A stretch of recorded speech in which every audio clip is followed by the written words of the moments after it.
LifeLock, how can I help?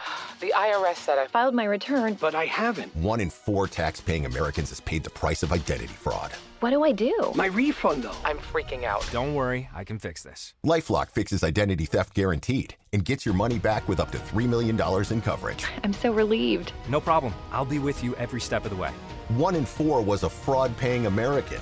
Not anymore. Save up to 40% your first year. Visit LifeLock.com/podcast. Terms apply. This episode is brought to you by Redfin. You're listening to a podcast, which means you're probably multitasking. Maybe even scrolling home listings on Redfin, saving homes without expecting to get them. But Redfin isn't just built for endless browsing. It's built to help you find and own a home. With agents who close twice as many deals, when you find the one, you've got a real shot at getting it. Get started at redfin.com. Own the dream. Are you a lifelong fan of General Hospital? Are you a new fan who wants to know more about the history of the show? Do you enjoy talking about the show with others? Do you find yourself yelling at the TV? Is your self-care an hour a day in Port Charles? If so, we invite you to join hosts Amanda Kimmel and Shannon Coach at the place where all the hidden conversations take place and secrets are revealed. Meet us at Pier 54, a General Hospital fan podcast. Hello. Hi. Welcome to the Port Charles 411, Part 10 of Lucky and Liz, Part 13 of Lucky. Oh my gosh. Today we are covering March to May of 1999, I think. I think that's where it actually shuts off or stops. Okay. Oh, it is. It is. So we ended last week where Lucky was encouraging Liz to apply to art school and was saying that she just has to get like her portfolio together and that he'll support her. They're pledging to move everywhere that the other goes together and that they're never going to be apart and all the great things. And so we pick up this week where Liz starts sketching Lucky for one of her art submissions. Nicholas and Lucky are on the docks with Lulu. They run into Helena. Nicholas warns her to never approach his brother and sister without his permission. He ever give permission to Helena to... Never. But whatever. Then Lucky meets Liz and gives her the application for art school. He teases her over her middle name, Imogen, as she starts to fill it out. She jokingly asks if she can list kissing Lucky as a hobby. Aw. Back at Lucky's, they share Chinese food, and they discuss the ickness of Catherine and Nicholas sleeping together. Yes, very, very icky. And that was before the ick was a thing. This was 1999. Yeah. Then she asks him if he thinks about sex, if he would want to, if she was ready. He tells her he is afraid of it because she is so beautiful and he feels so much for her. But he believes them having sex would change their relationship and he doesn't want to risk messing things up between them. He realizes she needs more time. She tells him he is such a safe place for her as she doesn't constantly have to worry about sending him the wrong signal. Nicholas, Emily, Liz, and Lucky join up at Kelly's. Nicholas tells them he is ready to find his own place. They offer to help him. They pore over the vacant ads and wind up looking at Brenda's vacant place. Remember, Brenda died. Yes. Nicholas is overwhelmed at the idea of furnishing it. Dude, you are a prince. You have endless income. Liz offers her services. Oh, maybe he just means picking stuff out, that he doesn't have a good eye. I get that. She offers her services as a personal decorator. Nicholas and Catherine walk together to Port Charles Grill in the sight of Lucky and Liz. Liz then feels the obligation to tell Lucky about Emily walking in on them. We're not going to go off onto that little... Ew, Emily walked in on Nicholas and Catherine? Yeah. Liz drops by Nicholas's new place with a new lamp.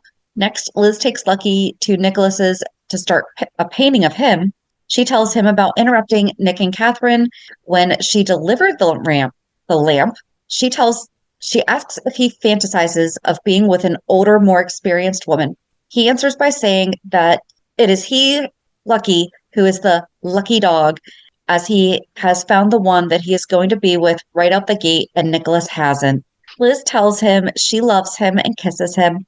To loosen Lucky up from posing, she puts on Cher's new song and tells him to do some aerobics. Was that Believe? That must have been. Their new song, 1999. It has to be Believe. Yeah, Believe. I so want to find that now. Wow, that cannot be that old. Oh my God. Oh, it is. It absolutely is. Back at Lucky's, Liz is still working on the portrait. Laura arrives and she loves the painting. Laura tells Lucky that she and Luke are considering divorce. Laura shares that she just wanted to give her children security that she and Luke didn't have as children. When Lucky tells her she has, she begins to cry.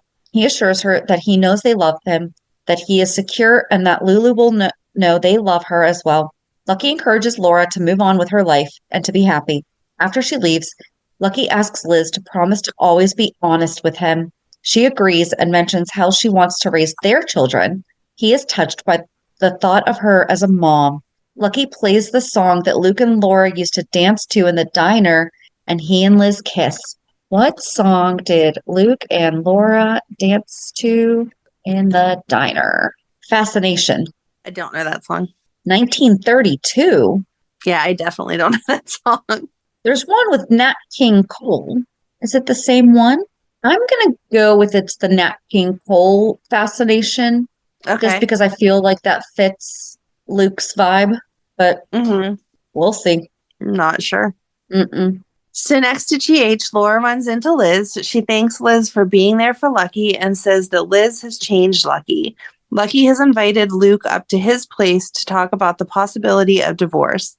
Lucky shows so much maturity here. He assures Luke that he won't lose Lucky's love and that he will be there for him.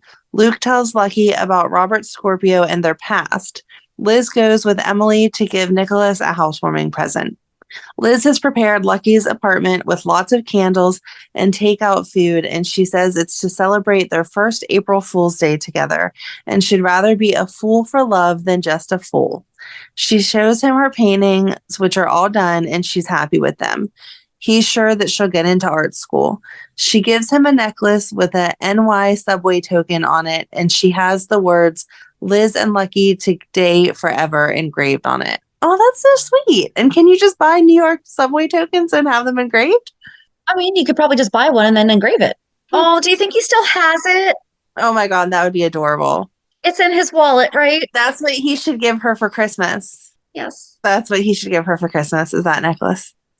Anyway, Emily shows up at Lucky's to meet him and the gang for pizza. She and Lucky reminisce about their past adventures and what good friends they are and how much she'll miss him when he goes to New York. He tells her he will miss her too. They both agree that Port Charles became home for them. She tells him she is going to have a hard time finding the guy for herself as she will compare them to Lucky and that it is going to be hard to find someone to live up to him. He assures her that she'll fall in love someday. Liz, Lucky, Emily, and Nick eat pizza and talk about New York and Liz's paintings. Emily asks Nicholas about his feelings when he found out about Stefan being his father, not his uncle, and she rambles about the Michael situation. And Nick says baby Michael. Right. This was Nick says like 5-month-old baby Michael. Yep. Nicholas says that he was mad at first, but not now, and they tell him just to love Michael and that will help him. Wait, what? Right? Nick says he was mad Oh, at maybe first and he she's found it. saying, I'm sorry, maybe Nicholas is saying, like, Emily is asking from the perspective of finding out that Michael is AJ's and being part of the family, the Quartermain family. And so Nicholas is saying, just love Michael, and that will help him sort out all his feelings on the Jason AJ debacle. Yeah. She apologizes for being a downer, and they say not to worry. Though Elizabeth feels pressured by the deadlines for submitting her work to the art institution, Lucky assures his nervous girlfriend she'll have the portrait done in plenty of time. Laura hesitantly informs Lucky that she and his father seem to be headed towards divorce. We already heard that. Trying to comfort his weeping mother, Lucky assures Laura that despite everything, he has mostly happy memories of his childhood and their family. Laura thanks Elizabeth for helping Lucky deal with her news about the divorce. Across town, Lucky asks his father if his marriage is really over. Luke assures Lucky he has no regrets about the 20 years he spent with the mother of his children. Later, Luke is deeply touched when Lucky thanks him for everything he's done and promises to be there for his father whenever he's needed. So here's the thing. Your mom comes and tells you your dad and I are getting divorced. And granted, Lucky and Luke just had this massive falling out, but they've mended. We know that Lucky worships Luke, like he's his hero. Would you then dance to a song that they are known to dance to with the girl that you were saying you love so much if your parents are getting divorced and this is the song that's associated with them? Well, and especially because that's the song that you're saying that they danced at the disco to, but the disco is where the rain. No. Diner. Oh, I thought you said disco. Okay. No, Thank you for the diner. clarifying. The diner. The triple L diner. The diner. Like Thank romantically. You. Thank you. You're welcome. Okay. Because I did find that it is a popular waltz. Okay. It was a 1932 song commonly associated with the couple, first played during the famous dance at Wyndham's department store. Okay.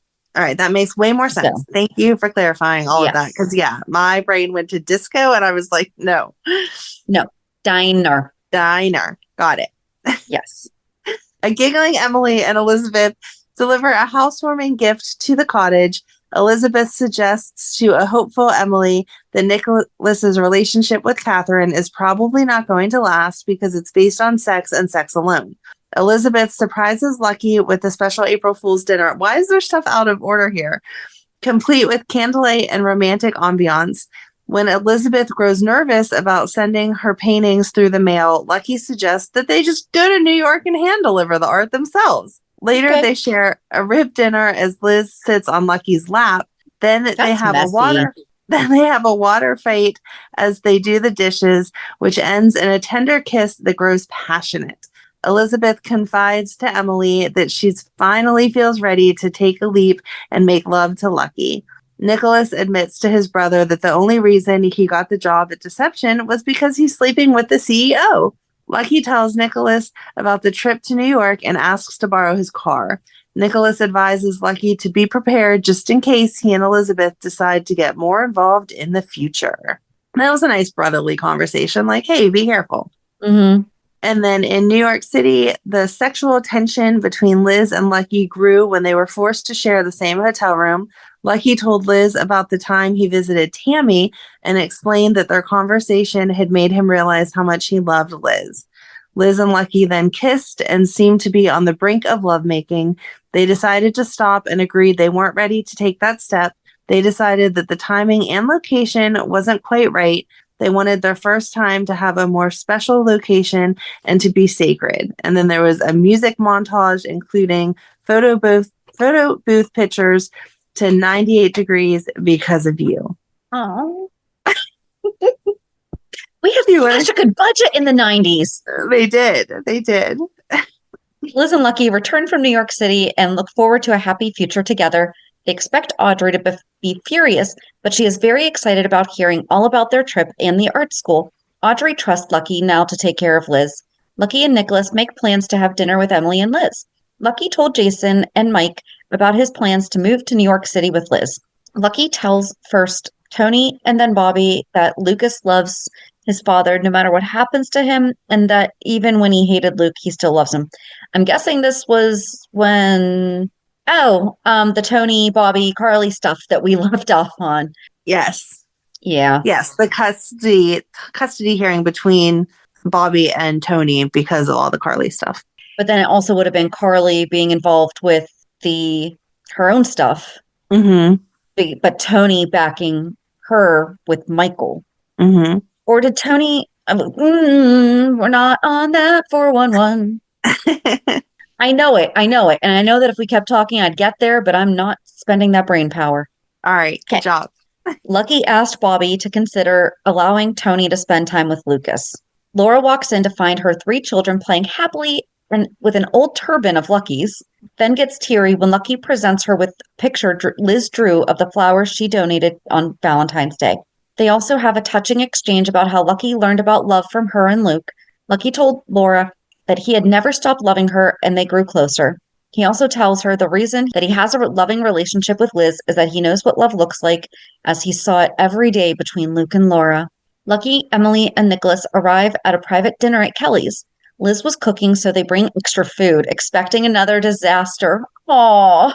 Liz fools Lucky into thinking salad was the entire meal, then discloses she knew about the food all along. After dinner, they talk about always being friends, and they talk about where Lucky and Liz will live in New York, as Liz brings out fresh pretzels. For dessert, they have brownies, as Emily's mom used to make, giving each other the first bite along with a wish. Lucky and Liz clean up after Liz's dinner party. Liz saved some New York-style pretzels for Lucky, and they horse around as Luke looks on from outside Kelly's. As he passes by Kelly's, Luke smiles to see Lucky and Liz enjoying a giddy moment together. Luke begins to leave, but is stopped and invited in by Lucky. Liz goes to the kitchen so Lucky can bond with Luke. Lucky tells Luke about his plan to move to New York City. Luke is happy for the kids. Upon learning of his son's plan to move to Manhattan, Luke congratulates Lucky on finding a good woman to love and a new direction in which to travel. Lucky makes a touching speech giving Luke credit for the person Lucky has become and the person he will be. Lucky tells Luke that Lulu needs him. Luke and Lucky complete their bonding with Luke's telling Lucky that he is Luke's role model. Lucky urges his dad to be there for Lulu as she grows up. Liz and Lucky say goodbye to Luke. Lucky tells Liz he has forgiven his parents and credits her for his personal growth. Lucky says that he still loves his parents. Liz and Lucky then share a romantic dinner and reaffirm their love. Lucky takes Liz to Audrey's. Liz makes a touching speech about how Lucky saved her. They share a final goodbye at the window to Liz's bedroom and kiss at the window. They agree to meet up in the morning and Lucky leaves.